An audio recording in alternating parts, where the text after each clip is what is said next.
Hello? When you think of the quickest way to make money, what kind of jobs come to mind? Most of us would think of typical jobs like working overtime or taking on additional freelance work. However, how many people in the world dare to think of the fastest and most unique ways to make money, such as kidnapping children? The case we're going to explore today is one of the most infamous mass child kidnapping cases in United States history. What makes this case special is that the victims all survived and have fought to seek justice for themselves to this day. Frank Jr. Edward Ray was born in 1921 in La Grande, California, United States. He was affectionately called Ed by his family. He was one of the 8 children of Frank Sr. and Marie Ray. When he was young, Ed's family moved to the small town of Chowchilla in California. He loved the atmosphere and lifestyle there so much that when he started his own family, Ed and his wife Odessa bought a farm to continue living and working in this small town. 10 years after starting his family, Ed's small family diligently cultivated crops and raised livestock on their farm, reaping considerable success. He had 2 handsome sons and seemed to have a fulfilling life with a beautiful wife and smart children in the 1950s. After some time, when the farm work became routine and stable, Ed decided to become a school bus driver for a local school. He was always dedicated to his work, earning great respect and affection from his colleagues and the students he transported daily. Ed's life went on without any trouble until July 15, 1976. That summer, Ed spent most of his time driving students between their homes and school. The day of the horrific incident was a hot afternoon in the small town of Chowchilla. On Ed's bus that day were 26 students, including 19 girls and 7 boys aged 5 to 14, traveling along a familiar route. Ed's bus suddenly stopped when he saw a white truck parked on the side of the road ahead. Ed simply thought the truck might have broken down or run out of fuel, so he opened the door to offer assistance. However, as soon as he stepped out of the bus, he saw a group of 3 men, one of whom approached the bus door with a gun in hand and his head covered. Being responsible for the safety of the 26 children on the bus, Ed closed the bus door and stood in front of it, hoping the armed man wouldn't aim at the kids. The stranger quickly dragged Ed onto the bus and demanded he go to the back. The children, mostly aged 5 to 14, had varied reactions to the stranger's presence. Some thought it was a joke and giggled, while others were immediately frightened. Meanwhile, 2 more masked men jumped onto the bus. One of them took the driver's seat and drove the bus towards Highway 21. Another watched over Ed and the children, and the last one followed in the white truck. After a few minutes, they stopped the bus in a drainage tunnel and turned off the engine. The white truck immediately pulled up beside the bus door. They forced half of the students onto the truck, which had its windows sealed, locked the doors, and drove off. Later, at a deserted spot, another similar truck appeared, and the remaining victims were transferred to this truck. Despite being extremely panicked, Ed tried to remember every detail, from the appearance of the masked men, the 2 trucks, the location of the scene, and anything else he could see. When the second truck was locked, all 27 hostages were in panic due to the surrounding darkness, and it all happened in just a few minutes. It was 4:15 p.m. on July 15, 1976. They might have traveled for about 11 hours or possibly more, locked in the sealed and suffocating truck without any food or water. The 27 hostages lost all sense of time, including Ed. In reality, the 2 trucks carrying the kidnapped children had left Chowchilla for Livermore, a city 100 miles to the northwest. The winding roads made Ed and the children unaware of their location. When the truck finally stopped, one of the kidnappers shouted for the driver, and Ed was the first hostage to step out of the vehicle. Surrounded by darkness, he couldn't see where he was, and in front of him was a wasteland. Ed was forced to state his name, remove his clothes, and climb down a ladder into an underground cave. The kidnapping of one child is a dangerous incident, so the disappearance of 26 children and a driver in a single afternoon was truly a nightmare. Late in the afternoon of July 15th, the parents of some of the kidnapped children started calling the school to inquire about their whereabouts, thinking that the bus might have broken down somewhere. They searched and found that the bus was not at its usual stop, nor at any repair shops. By 6 p.m., the school had called the local police. The police quickly launched an investigation and determined that driver Ed had stopped the bus 3 times, with the last stop in a rural area next to Highway 21, where the bus had vanished without a trace. The incident was reported to nearby police departments, and specialized helicopters were used for the search before nightfall. At 7:30 p.m., the information was broadcasted on media outlets as the police continued their search. Around 8 p.m., a police officer reported that he had found the bus covered with foliage in an area 9 miles west of town. All hopes seemed dashed when the officer reported that the bus was empty, with no sign of driver Ed or the 26 children. A crime scene expert was called in, and what the investigator found was baffling. The bus was empty with tracks leading away from it, but no footprints, no blood, no signs of force, and no evidence that the 27 missing people had been there. The police continued their search through the night, but had to stop when a storm hit, erasing nearly all remaining traces of the incident. Not long after the bus was found, reporters from various places flocked to Chowchilla to cover the news. On the morning of July 17th, the news of the kidnapping had spread beyond Chowchilla and across the United States. The residents of Chowchilla hoped for the best for the victims.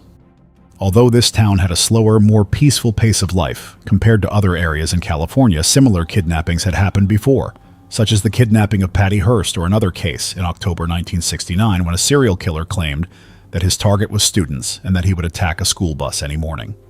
Speaking to the press, a spokesperson for the sheriff's office stated that the children had been taken somewhere that was a fact. There was no blood, no criminal evidence, making it extremely difficult to find the children. For the kidnapped victims, it was truly the most challenging time of their lives. Ed and the children had been confined for a long time in a cramped box. In reality, they had been locked in a sealed truck and buried several meters underground. Inside, there were only a few rugs and spring mattresses, a little food and water placed near a hole that served as a primitive toilet. A few small air vents barely alleviated the stifling air, making every minute feel endless. Some older girls tried to stay calm and took care of the younger ones, even encouraging each other to sing to dispel the fear that enveloped them.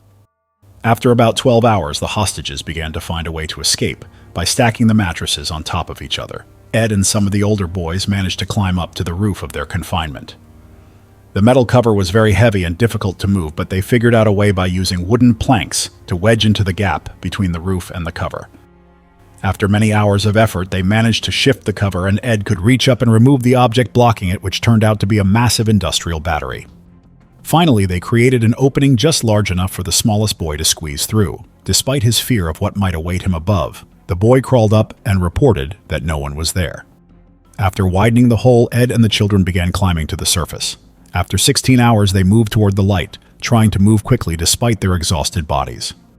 The truck had been transported and buried in a quarry in Livermore owned by Fred Woods' family.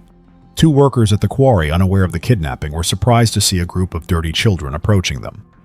They immediately called the police and offered water to the 27 strangers and gave Ed some clothes. The police promptly arrived at the scene, and the victims were transported to a medical center near Santarina by bus. Once the victims started to recover, the FBI and local law enforcement began interviewing Ed and the students to gather information about the kidnapping, the perpetrators, the vehicles used, and the underground prison. Finally, at around 4 a.m. on July 17th, 36 hours after the driver had stopped to help a broken-down truck, the 27 people returned to Chowchilla. Ed was reunited with his family, and the 26 children returned to the arms of their parents. While the victims were held underground, the kidnappers did not sit idly by. The next step in their plan was to demand a $5 million ransom. They hoped to quickly receive the money and release the hostages within 24 hours.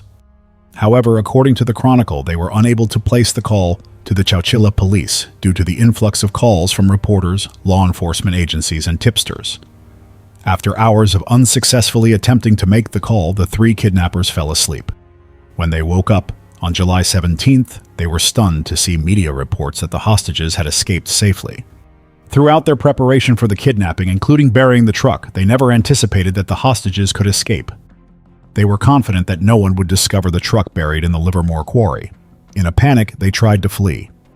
Fred and Jim headed north while Rick returned home and confessed to his parents. Rick's parents were shocked by their son's story and did not know what to do. When the authorities first convened to discuss the case, they pieced together Ed's and the students' testimonies. All they knew was that the bus had been stopped by three men. The victims had been loaded into two trucks and driven for a long time, then questioned about their identities and pushed into an underground vehicle. The investigation focused on the crime scene and the truck buried in the quarry. The police excavated the truck and searched for clues, and the truck itself provided crucial leads. Never thinking the truck would be discovered, Fred used his real name when purchasing it. Additionally, the quarry was owned by Fred's father, making him the prime suspect. This suspicion was further solidified when the police contacted Fred's family and learned that he had been missing for several days. Investigating Fred's connections and possible hideouts, the police discovered that his friend Jim was also missing. The investigation quickly focused on these suspects, and the police found at least one witness who saw 3 men burying the truck. Moreover, they found a handwritten draft of the kidnapping plan at Fred's house. The question now was, where were Fred and Jim? Fred and Jim decided to head to Canada as they had prepared many necessary supplies. According to their plan, Jim would drive across the border while Fred would fly to Vancouver. There, Fred would find a cheap hotel and wait for Jim. After arriving in Vancouver, Fred would go to the post office twice a day at predetermined times to exchange information with Jim. Fred arrived in Vancouver on the evening of July 17th, easily passing through customs and checking into a hotel under a fake name. After a long journey, Jim also reached Canada on the evening of July 18th. When questioned, Jim told border police that he was visiting a friend near Edmonton and then planned to go to Montreal to see the Summer Olympics. However, he was denied entry. Meanwhile, Rick anxiously followed news about the case, and eventually the police identified Fred as a suspect, but the press did not mention Rick and Fred's brother. On the morning of July 19th, Jim went to Spokane to pawn some items from his car, believing that a lack of money was why he was denied entry. When he returned to the border, the police thoroughly searched the car and found a gun belonging to Fred that Jim was unaware of. Though not charged with bringing a weapon into Canada, Jim was denied entry again and returned to Washington the next day. On July 23rd, both were stunned to hear that Rick had turned himself in and was released on $1 million bail, prompting Jim to decide to return. Upon returning on Sunday, Jim was unsure what to do, whether to go home, call people, or head straight to the police, so he camped at a local beach to figure things out.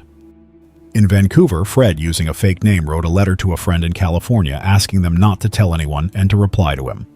When Fred's friend received the letter, they quickly forwarded it to the FBI. The police were immediately alerted about Fred's whereabouts and that he might appear at the post office. On the morning of July 29th, while driving home, Jim was recognized by another driver who sped to the nearest police checkpoint to report him, and Jim was arrested that same day. At the Vancouver post office, a postal worker informed the police that a man using Fred's alias was inquiring about a reply letter, and Fred was arrested shortly after. 14 days after the kidnapping occurred, significant evidence had been gathered and all 3 kidnappers were apprehended. On August 4th, the 3 met again in a small courtroom in Chowchilla, but during the trial, both Jim and Fred pleaded not guilty in multiple sessions. A year and 10 days after the case, on July 25th, 1977, the 3 defendants were convicted of 27 counts related to kidnapping for ransom without causing injury. The then 20-year-old defendants were sentenced to life imprisonment without parole. However, by 1981, this sentence was altered to allow the defendants a chance to rebuild their lives. Following the kidnapping, some students' parents enlisted the help of psychologist Lenore Terre to help the children overcome their nightmares and fears. Terre interviewed all the victims and published her research in the American Journal in 1981, and later in her book titled The Psychoanalytic Study of the Child. Accordingly, the children were most frightened when they were moved from the bus to the small truck and locked in the underground vehicle. Even when traveling by bus from the medical center back home, the fear still haunted them. She also found that many children were terrified of strangers in public places. Some had to muster all their courage to open a door, while many others would run away whenever someone visited their home. Many years have passed since the horrific kidnapping, but its psychological aftermath still lingers in this small town in Central California. After the trial, Chowchilla returned to its peaceful rhythm, with reporters only appearing on Memorial Days. The local residents are reluctant to talk about this tragic event, making it difficult for the media to interview them. The kidnapping was also depicted in a Hollywood production in 1993. Nearly 50 years after the incident, in a 1996 interview with the Chronicle about parole, Mr. Ed said they need to be in prison to pay for the crimes they committed. A victim who was kidnapped when he was less than 10 years old also stated, "They left us 27 people to die. Prison is the place they deserve to be." And so all 3 kidnappers have remained in prison all these years. What are your thoughts on this case? Share your opinions below, and if you enjoyed it, please support me with a like and subscribe to my channel. Thank you for watching. Goodbye.